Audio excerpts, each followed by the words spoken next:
Cool. So hopefully it gives you a bit of a flavour around what we're up to.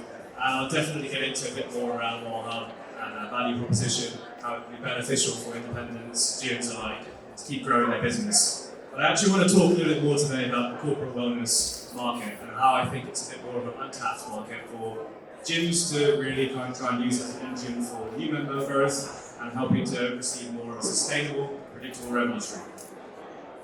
So I'll give you a quick introduction to myself. I'm new to the UK market, so still learning. I've been in the independent space for about 5 years on a more global scale. So I'll give you a bit of an introduction around what I understand around the independent network. Case for actually solving some of the problems that the independents might have using the corporate wellness market. Our role as WellHub in that ecosystem. And then if you'd like to find out more, we have some lovely people from the WellHub team who have to chat to you as well. So, quick introduction. So I've been at WellHub for about 9 years. WellHub was founded about 15 years ago in Brazil. We launched in the UK about 9.5 years ago. So I've been here pretty much since we kind of moved to the UK market. And the first stint that I had really focused on developing that corporate market. So the first thing we wanted to really do was trying to bring as many corporate clients on board as possible. National providers, Tesco, Santander, Sainsbury's, Nationwide, clients with large footprints across all of the UK who potentially wouldn't have been active before, but using a corporate wellness provider and a wellbeing service can get more of their employees active. I then had a little stint trying to build a more holistic offering with WellHub, so bringing on complementary type services like a Strava and Headspace or MyFitnessPal, which are very complementary to how an individual might use their gym or studio onto the network. Then spent a good 4 to 5 years more on the global side, working in Brazil, US and Europe, thinking about how we can grow our network of independents, an area we underserved traditionally in WellHub. And more recently, the last couple of months I've been working in the UK, looking at our entire ecosystem of gyms and studios here. So I wanted to kind of quickly walk you through a bit of the independent space. Correct me if I'm wrong on any of these things.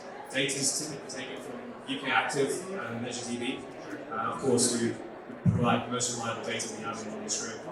So independents today, they cover around 30% of all sites in the UK and make up more than 2,000 of the sites across the 7,000 in the UK network. So a huge chunk of our network is made up by the independent offering here. We account for about 14% of the UK revenue, and the really good news is it's been growing at the same rate as other cohorts in the industry. So we're keeping pace on the revenue growth. One really interesting thing is the member base is slightly growing at a slower rate versus the overall market. We know that the main reasons for that, some of these larger chains have bigger square footage, can invest in a little bit more in their members. But again, it presents an opportunity for us. How can we start to keep growing our member base on the independent side, getting more users through our door? And one of the key challenges, and something we've noticed, of course, with data from Measure DB as well, most closures were actually independent gyms in 2024. So there's big volatility across this space. And really, what we need to do is ensure reliable and recurring new members to sites. And that's the best way to keep our sites open, keep them running, keep them full, keep us effectively pushing forward for growth. I believe there's a case for corporate wellness, and should be an area which I think every gym and studio should be trying to tap into. It's traditionally very untapped, and I think it could be the next engine for you getting new members into your studios that are net new, not cannibalizing existing ones. And I'd like to walk you through a bit of the landscape here. So a lot of this data you'll probably be familiar with anyway, but just going to hopefully try and walk you through some of the more nuanced parts of this. So if you look at the cohort of corporate clients who make up the Wellbeing Index, top 100 clients by wellbeing scores, they typically outperform the stock market in terms of their growth and their financials compared to any other cohort of clients across pretty much any index you look at. So $1,000 invested by a corporate client who would be on this health well-being index would generate $500 in return there versus $400 in return on the Russell 3000. And a lot of that is down to COVID, right? COVID allowed us to really accelerate our message to corporate clients. Execs started to invest in it at that level. They started to really think about making it a priority. When you're talking to C-suite, diversity, inclusion, well-being are core pillars of what they do. And we expect the growth to continue. We expect the market to continue to grow and be 60% bigger than what it was in 2021. And I think that kind of leads to the main message. It's no longer a nice to have. Corporates are investing in this space. They are looking at fitness as a solution to help their employees remain healthy. And effectively what they're trying to do is 91% of HRs are measuring the ROI of their wellness program. So when they're investing in something like a Well Hub, like another type of well-being offering they have, in order to repitch this and get money for the next year for that same offering, they're having to show the ROI. And that's where corporate wellness provider can track data and prove the value of what they're investing in is of real use to a corporate, to a client. But why do clients invest in corporate wellness offerings? Why do they care about well-being packages? Well, healthier people spend a lot less on healthcare packages. The ROI is very clear for a corporate client. Healthier employees mean less doctor visits, less claims on private medical insurance, less sick days, and there's a huge reduction in costs. So if you look at data we have internally, we measure absenteeism, retention, sick days across the board. Our active employees have 35% less sick days and healthcare costs when compared to the cohort of employees who aren't active at all. So there's a real impact of having a wellbeing offering and one that's used and actively used by the employee base. The other main reason is retention. We know how hard it is to try and get employees to stay in companies. Employees that are using a wellbeing offering are more likely to stay. There's a retention rate 85% higher. Retention rate for employees is a really big part of what clients try to invest in. Employees who have an offering and are using it are 85% more likely to stay at a company. 45% of leaders believe a good value proposition, which includes employee wellness, will allow them to attract more talent as well. But what we do know is that traditional wellbeing offerings are not focused on prevention, and that negatively impacts business. So a lot of these companies, they're investing in measures that are all reactive. So it means that the healthcare costs are still rising, preventable conditions are still growing, and that's why we need to flip things on their head. A lot of the offerings are fragmented, they're costly, and they're inflexible. And every employee is different. Employees are based across different sites across the UK. Some are in logistics, some are in head office, some are in stores. Not every solution is going to fit every single person, and it means that employees are taking up the offerings. One of the most important pieces that I think is really important as well is the overwhelming nature of well-being offerings. There are thousands of well-being companies trying to offer their piece in every single piece of the puzzle. Corporate clients don't want to be working with 10 different providers at all points in time. They're a holistic, all-in-one offering that their employees can choose and pick something from, easy to manage for them, and that's why the engagement is very low when we look at employees with traditional offerings. There's less than 5% of employees taking up traditional well-being offerings, and this is of course a huge problem. If we look at penetration across the UK of fitness, it's near 17%, and if we're looking at the engagement of employees on well-being offerings that are directly offered by their companies, it's less than 5%. And that's where I think Well Hub can play a big role. We do have an all-in-one platform, we do go to corporate clients, we have thousands of corporate clients, 20,000 globally. So we have experience of working with corporate clients in this way, engaging them, engaging employees in the offering that we have, and trying to get as many involved as possible. So a few numbers, you've seen it on the video we've shown. Just to give you kind of a quick overview, we operate across 13 different countries. Brazil we were founded in, huge presence across the US, UK we've been open nearly 10 years now. 80,000 gyms and studios globally, 3,500-ish in the UK and growing. We have more than 5 million employees actually subscribed and using Well Hub, and 20 million who are actually available to use the platform. So when you look at Well Hub and the impact we're having across corporate clients, I mentioned before the engagement rates a typical wellbeing offering can have, less than 5%.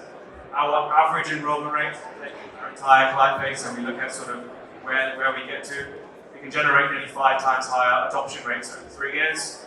We look at some of our better performing clients, the ones who invest a little bit more Well Hub to make the plans even cheaper. We can get up to more than 42% of their employees enrolled. So effectively what we're able to do is get nearly 8 to 10 times higher engagement levels. That means getting more employees engaged in wellness, more employees entering gyms and studios that are on our platform. And of course, great news, we have some really good testimonials from employees. It always makes everything we do that much better when you see kind of messages from employees about loving the flexibility, being able to use different gyms, being able to travel and go around and pop into a gym here, come back, and then their core gym they use on a regular basis. It's really rewarding for us. Working with more senior people within organizations, so for example, CHROs or Santander, means you have that kind of presence at the more senior levels so you can get the message of Well Hub through to a large audience as well. And as you notice, a lot of our clients are these national clients with footprints across the UK. Hybrid working means that a lot of employees are using gyms not only in the workplace but near their homes as well. So overall, I think having a bigger footprint and a bigger network enables more clients to take the offering up, and therefore enables more employees to access it and more people to enter the gyms and studios that they wouldn't necessarily have been to in the past. A bit more of a look at some of the engagement rates. So we work with a huge number of clients. Some of our better performing ones are up there around 80% enrollment rates.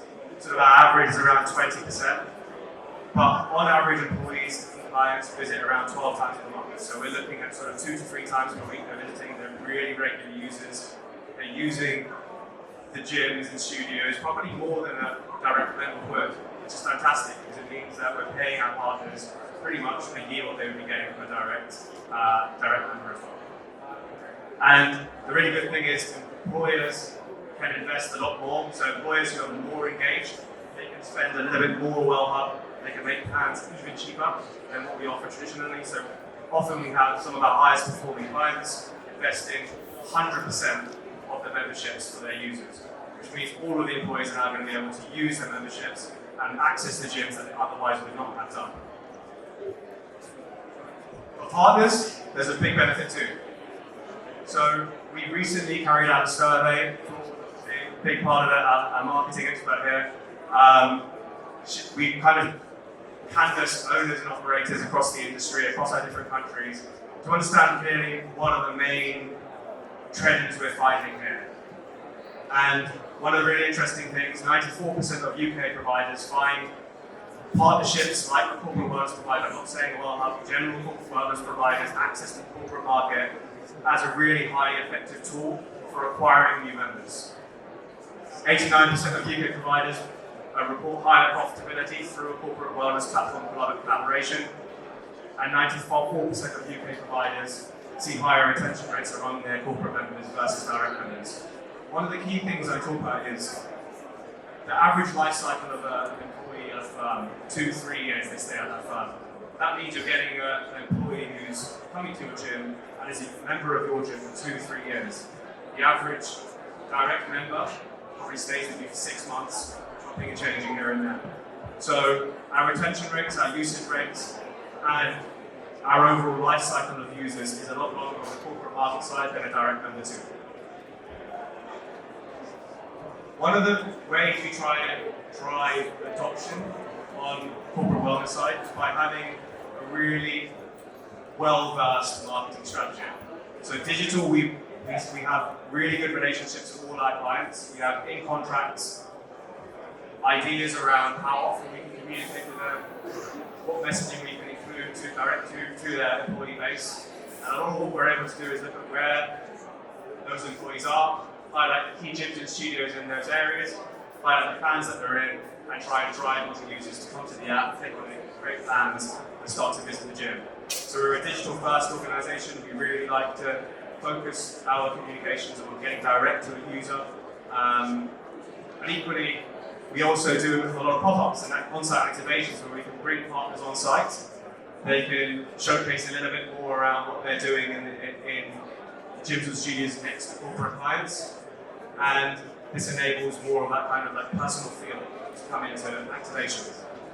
So overall, what we try to do is try to create a really strong marketing approach to try and drive new users from the employee base. I mentioned we work with 3,500 gyms and studios. We work with large operators, things like the Gym Group, Gym Box in London, Better Gyms on the data center side, through to independent studios across the board. And the goal for us, really, this year, next year, is trying to drive as many independents onto the platform as possible. It's an area we've seen driving more active rates than we've ever seen before. We've got more employees who now can access the full platform, they can refer gyms. A lot of the gyms that are being referred onto our platform are independent providers. And the main advantage for a gym joining our platform is visibility. They're now in front of millions of members on a regular basis. They're getting in front of people they wouldn't necessarily need to get in front of, reducing their acquisition costs when it comes to acquiring a new member. And that's kind of where we're at today. So we do have more detail on that report, the trends that we've got across as well. So you can definitely scan that code, download the report.